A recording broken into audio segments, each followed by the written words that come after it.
ሰንደቅ ዓላማችን ለዲሞክራሲያዊ አንድነታችን በሚል መሪ ቃል በዘንድሮ ለ11ኛ ዙር የሚከበረው የኢትዮጵያ የሰንደቅ ዓላማ ቀን በሀገር አቀፍ ደረጃ በተለያዩ ፕሮግራሞች በመከናወን ላይ ይገኛል። ፕሮግራሙ እንግዲህ እንደካሁን ቀደሙ በጎዳና ላይ ሳይሆን በእያንዳንዱ መስሪያ ቤት በቅጥር ግቢያቸው ውስጥ እንዲያከብሩት በሰንደቅ ዓላማን በመስቀል ፕሮግራሙን እንዲያከብሩት ነው የተወሰነው። ይህንኑ አስመልክቶ የድሬዳዋ አስተዳደር ምክር ቤት በቅጥር ግቢ ውስጥ ከተለያዩ ባለድርሻ አካላት ጋር ሰንደቅ ዓላማን በመስቀል ፕሮግራሙን እያከናወነ ይገኛል።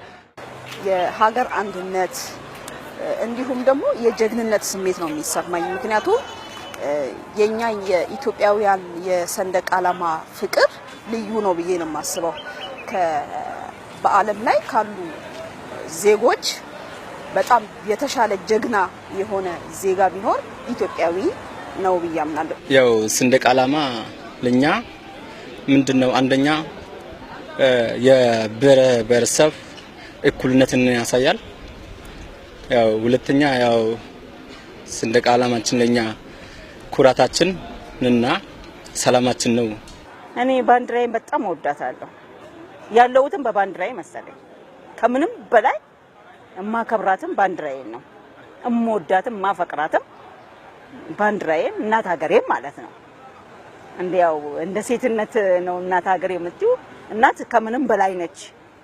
ፍቅር አላት።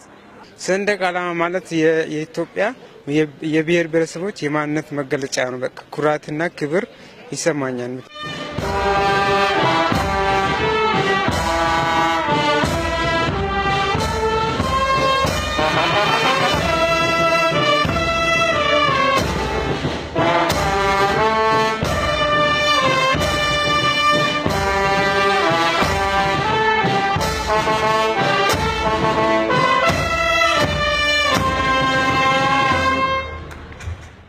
የፕሮግራሙ ተሳታፊዎች ይህች ለሉዓላዊነቷ መከበር የብዙ ጀግኖች ነፍስ የተዋደቀባትን ሰንደቅ ዓላማ ክብር ጠብቆ ለትውልድ ለማስተላለፍ በተሰማሩበት የሙያ ዘርፍ ጠንክረው እንደሚሰሩም ቃል ገብተዋል።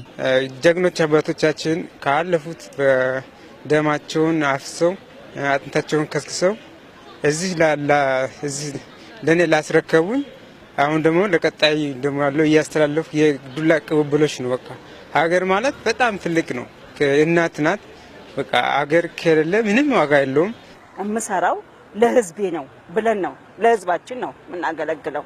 ከኛም አልፎ ለህዝባችን ነው የምናገለግለው። እንደ ሴትነታችን ደግሞ ጠንካራ ሴት መሆን አለበት።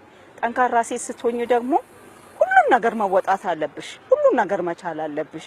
እዛ ጋር ያለውን የቤትሽንም ተወጥተሽ እዚህ ጋር ደግሞ የሚጠብቅሽን ግዴታሽን ነው የምትወጪው። ብዙ መስዋዕት ተከፍሎ ነው የመጣ ሰንደቅ ዓላማችን ነው። ከዛ እኔም አሁንም ድረስ ፀሐይንና ብርድንም ተቋቁመም ለወደፊቱ የሚመጣው ትውልድን ለነሱ ለማስረከብ በአግባቡም እየሰራን ነው። ልጅሽን እንድታስተምሪ ማወቅ አለብሽ። ራስሽ መዝሙሩን በደንብ አርተሽ ማወቅ አለብሽ። ስለ ባንዲራ ክብር መጀመሪያ አንቺ ራስሽ ማወቅ አለብሽ። እኔ ልጄን ስለ ሀገር ፍቅር ለማስተማር እኔ ራሴ ሀገር ፍቅር ሊኖረኝ ይገባል መጀመሪያ ማለት ነው። ስለ ባንዲራው መጀመሪያ እኔ ራሴ ፍቅር ሊኖረኝ ይገባል ልጄን ለማስተማር ማለት ነው።